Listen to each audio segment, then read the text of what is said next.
സങ്കീർത്തനം 9:9. യഹോവ പീഡിതന് ഒരു അഭയസ്ഥാനം, കഷ്ടകാലത്ത് ഒരു അഭയസ്ഥാനം തന്നെ.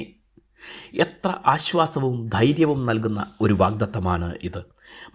മനുഷ്യരെ തന്നെ പീഡിപ്പിക്കുന്ന ഞെട്ടിക്കുന്ന വാർത്തകൾ ഈ ആധുനിക കാലത്ത് നാം കേൾക്കുന്നു.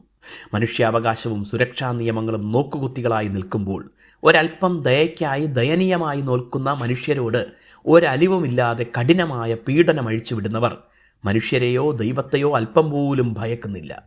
പീഡിപ്പിക്കുന്നവർ ദൈവനിഷേധികളാകാം.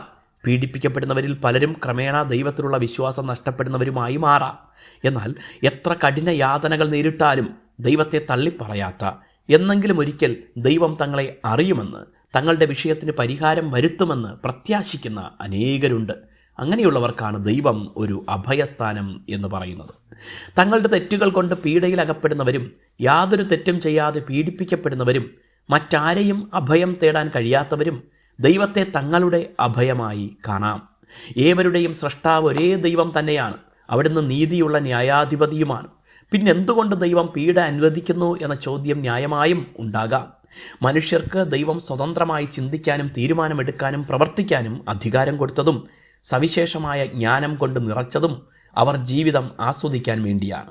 അല്ലെങ്കിൽ കേവലം വികാരങ്ങളില്ലാത്ത യന്ത്രങ്ങളെപ്പോലെ മനുഷ്യർ ജീവിക്കേണ്ടി വരും. എന്നാൽ ഈ സ്വാതന്ത്ര്യം മനുഷ്യർ എക്കാലത്തും ദുരുപയോഗം ചെയ്തിട്ടുണ്ട്. അതിലൊന്നാണ് മറ്റുള്ളവരെ പീഡിപ്പിക്കുന്നത്.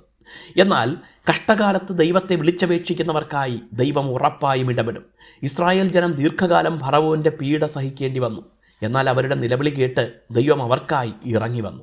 അവരുടെ കഷ്ടത കണ്ട് അവർക്കായി അവിടുത്തെ കരം നീട്ടി. ശക്തരായ ഫറവോനെയും സൈന്യത്തെയും ശിക്ഷിച്ചുകൊണ്ട് പീഡിതരായ തന്റെ ജനത്തെ വിടുവിച്ച് സ്വതന്ത്രരാക്കി.